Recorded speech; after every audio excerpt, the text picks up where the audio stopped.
Today we get details on the budget for fiscal year 2017 with Town Manager Tom Lynch on this episode of Barnstable Today.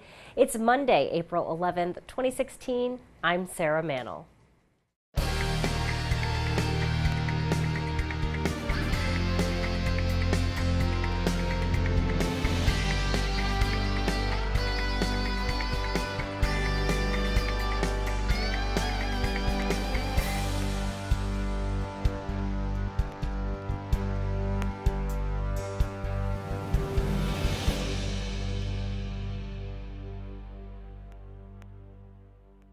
I hear that you went down to the vote on Saturday with the Hyannis Fire Department? I did. It was, I have to say, it was a great outpouring of community support. It was wonderful to see so many people taking time on their Saturday to vote.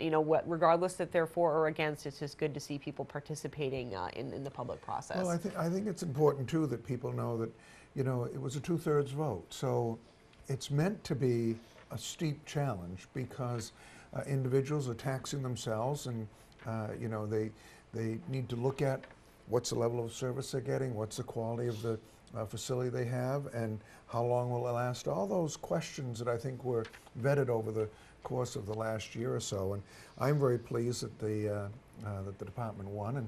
But it's a system that's there, and I think that it was good to see that the citizens supported it by a margin of 73%, which Absolutely. was really a difficult vote to get. So.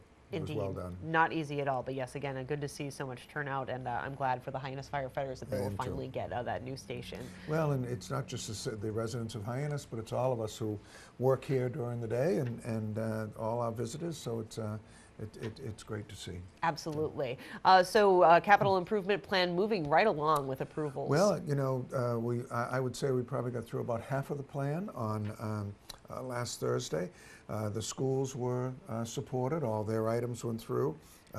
Same with the airport. They did a good presentation of what their projects were. The IT, our information technology item went through. And then there were two items for renovation to both of our golf courses. So those went through. I thought that the items that generated considerable discussion were somewhat around our economic development. We had a shanties proposal where in the park right behind us here at Town Hall, we're going to add 5 shanties, and a lot of the councilors spoke up in terms of how they saw that as good for both Main Street and the walkway to the sea, and to have them there on a year-round basis so they could, use them during the Christmas stroll or other times during the year.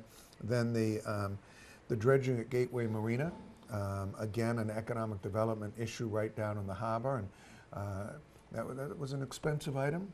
Dredging is expensive, and we'd like to figure a way to have it be less so, but when you're taking out the cubic yards that we are to keep the waters navigable and flowing, but that passed. And then also there was a land purchase down in the center of Marston's Mills, and it really connects the library and the men's club, the upper part of the village, with down on the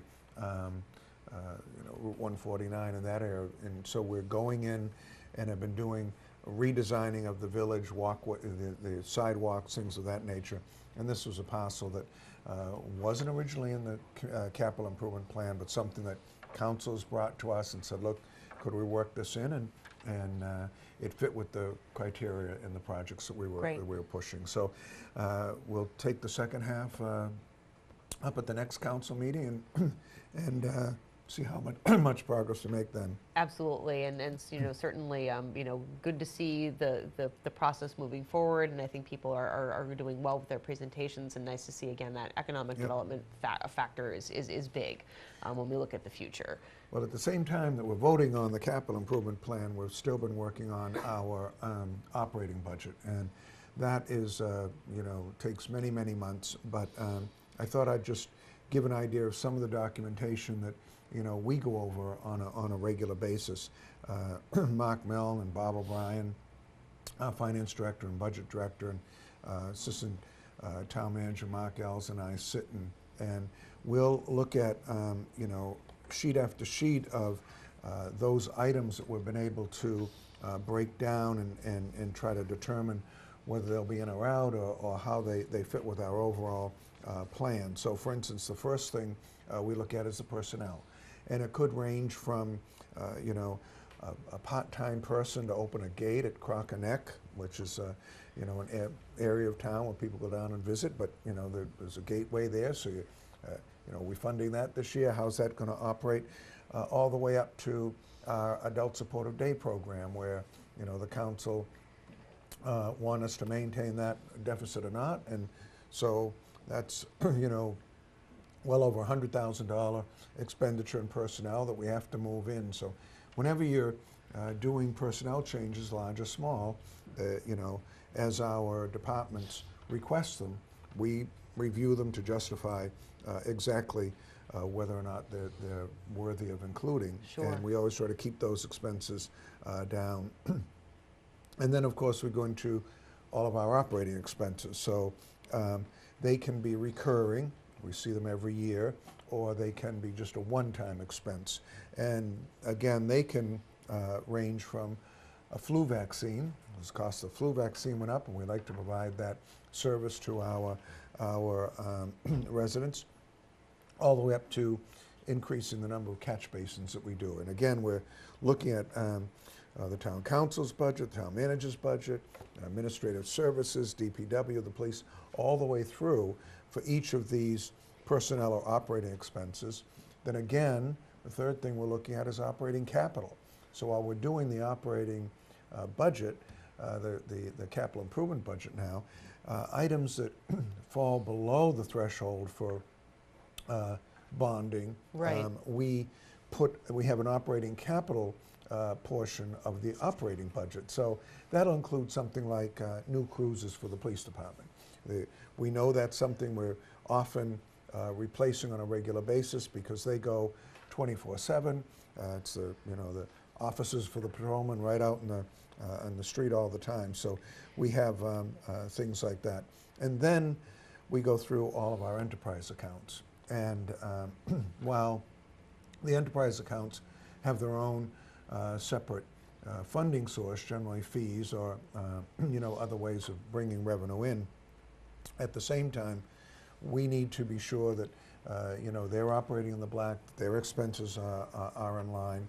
And this year, as I think we've said on this program before, viewers remember that Barnstable has really more enterprise accounts than most other cities and towns in the state. So we view it as a way to provide services, but those that are taking advantage of the services, whether it's golf or the marinas or the landfill, they're paying for those services. So it keeps it off of the regular operating budget, and it's only those that are using it that are paying for it. This year we're going to, under changes at the state level, we're going to be adding a ninth enterprise account, and well, I hope it's not news to everyone here at the station. It's actually our Comcast account. So I started a few years ago putting the Comcast budget in the regular budget. It fell under my jurisdiction, but I wanted the town council to see what the expenditures were and what we were doing. Well, now they've folded that into an enterprise account, so the town council will actually take a vote on what those general expenditures will be. Great. So we're doing all of that, and then I think also this week we are meeting to discuss the South Coast bike route. That was something that was delayed at one of our previous town council meetings, and so we're going to sit down with DPW, look at what that bike route looks like, and then we've got a meeting set up with the town council leadership to discuss that with them, and then we'll figure out whether we get a reconsideration of that vote and are able to move forward on it.